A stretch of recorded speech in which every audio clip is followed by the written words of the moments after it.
ሰላም ጤና ይስጥልኝ ውድ የተከበራችሁ የቡና ሚዲያና ኮሚኒኬሽን ቤተሰቦች የሳቱን ሀገር ውስጥና የዓለም አቀፋዊ ትንታኔ ዘገባዎቻችንን የምናሰማበት ጊዜ ላይ ደርሰናል። ከኛ ጋር ከሆናችሁ የና ሌሎች ዘገባዎችን ትሰሙታላችሁ። አማኑኤል ኃይለ ነኝ። በቅድሚያም ኢትዮጵያ ከ1.2 ሚሊዮን በላይ ለሚሆኑ ስደተኞች ጥበቃና ድጋፍ እያደረገች ነው ተባለ። ሰሜን ኮሪያ ቡድን 7ን ማስጠንቀቋ ተሰማ። የአሜሪካና የኢራን አዝማሚያ ትራምፕ ስምምነቱን ያደረጉት ተስፋ በመቁረጥ ነው ማለታቸው ሲነገር፣ አሜሪካ የባህር ላይ እገዳዋን ማንሳቷም ተሰምቷል።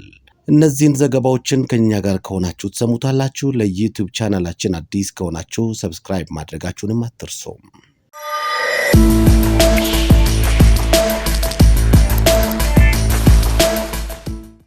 ኢትዮጵያ ከ1.2 ሚሊዮን በላይ ለሚሆኑ ስደተኞች ጥበቃና ድጋፍ እያደረገች ነው። የስደተኞችና ተመላሾች አገልግሎት ስደተኞች በመጠለያም ጣቢያዎች ያላቸውን ሕይወት ከብሔራዊ ስርዓቶች ጋር ማስተሳሰርን ማዕከል ያደረገው የማካተት ፍኖተ ካርታ በይፋ አስጀምረዋል። በማስጀመሪያ መርሃ ግብሩ ላይ የሕዝብ ተወካዮች ምክር ቤት አፈ ጉባኤም ታገሰ ጫፎ እንደገለጹ ስደተኞችን በመጠለያ ጣቢያ ከልለው ማቆየት የሰውን ልጅ ጥንካሬና ራስን ለመቻል ያለውን የውስጥ ፍላጎት ይገታል። ከዚህ ውጤታማ ካልሆነና ጊዜያዊ ከሆነ የስደተኞች አያያዝ ስርዓት መውጣትም ያስፈልጋልም ብለዋል። የማካተት ፍኖተ ካርታ ዓላማ የስደተኞች አኗኗር በሰብአዊነትና በብቃት እንዲመራ መሆኑንም ገልጸዋል። የስደተኞችና ተመላሾች አገልግሎት ዋና ዳይሬክተር ጠይባ ሐሰን በበኩላቸው ኢትዮጵያ ከ1.2 ሚሊዮን በላይ ስደተኞችን አስጠልላለች።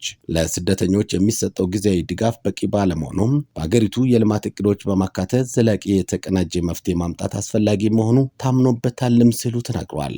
የማካተት ፍኖተ ካርታ የአካባቢ ጥበቃና ለአየር ንብረት ለውጥ አይበገረነትን፣ የኢኮኖሚ አካቶና ራስን መቻል፣ መሰረታዊና ማህበራዊ አገልግሎቶች አቅርቦት እንዲሁም የአቅም ግንባታና ቅንጅትን ምሰሶ ያደረገ ነው ብለዋል። የስደተኞችና ተመላሾች አገልግሎት ከፌዴራልና ከክልል መንግስታት፣ ከተመድ የስደተኞች ኤጀንሲ፣ ከሀገር ውስጥና ዓለም አቀፍ ተዋናዮች ጋር በመቀናጀት የማካተት ፍኖተ ካርታ ማስጀመሪያ መርሃ ግብር አካሂደዋል።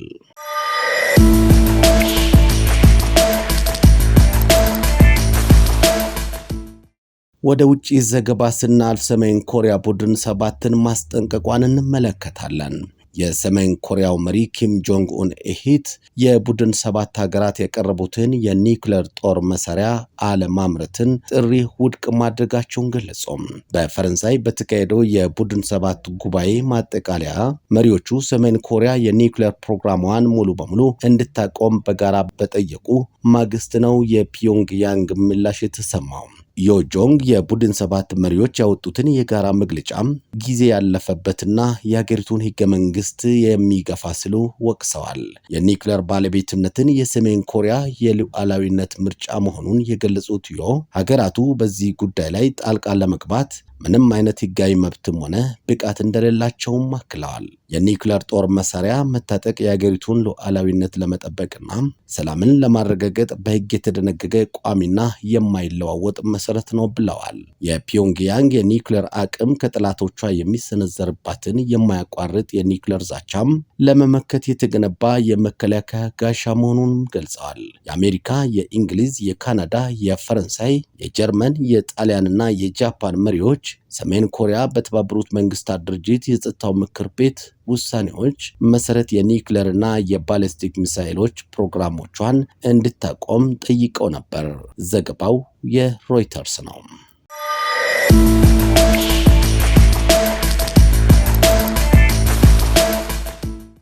የኢራን ከፍተኛ መሪ ትራምፕ ስምምነቱን ያደረጉት ተስፋ በመቁረጥ ነው ማለታቸው ሲነገር፣ አሜሪካ የባህር ላይ እገዳዋን አንስታለች። የአሜሪካ ማዕከላዊ እዝ በትራምፕ መመሪያ መሰረት የአሜሪካ የባህር ኃይል በኢራን ወደቦች ላይ የጣለው እገዳ ማብቃቱን አረጋግጦ አንዳንድ የአሜሪካ መርከቦች ግን በአካባቢው እንዲቆዩ ተገልጸዋል። ብዙም ሳይቆዩ የኢራን ጠቅላይ መሪ የተለየ አመለካከት ቢኖራቸውም ከአሜሪካ ጋር የተደረገውን ስምምነት ማጽደቃቸውን ተናግረዋል። የኢራኑ ፕሬዝደንት የኢራን ሕዝብ መብት እንደሚጠብቁ ካረጋገጡ በኋላም ውሳኔው እንዲቀጥል ፈቅጃለሁም ብለዋል። ፕሬዝደንት ትራምፕ ስምምነቱን ለማሳካት ከተስፋ መቁረጥ የተነሳ ሁሉንም አይነት ጥቅም ተጠቅመዋልም ብለዋል። ከፍተኛው መሪ በቴህራንና በዋሽንግተን መካከል ወደፊት በአካል ድርድር ቢደረግም ይህ ግን የጠላትን አቋም መቀበል ማለት አይደለም ሲሉም ተደምጠዋል።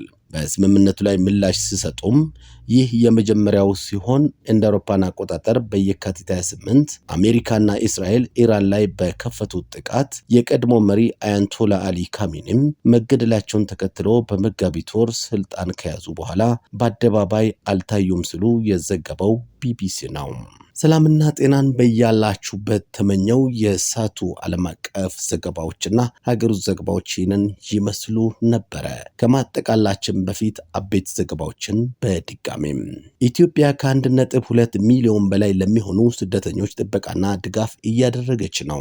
የኢራን ከፍተኛ መሪ ትራምፕ ስምምነቱን ያደረጉ ተስፋ በመቁረጥ ነው ማለታቸው ሲነገር፣ አሜሪካ የባህር ላይ እገዳዋን ማንሳቷ መገለጹ የሚሉት አበይት ዘገባዎቻችን ናቸው። ከዘገባዎቹ ጋር አማኑኤል ኃይለ ነበርኩኝ። ለዩቲዩብ ቻናላችን አዲስ ከሆናችሁ ሰብስክራይብ ማድረጋችሁንም አትርሱ።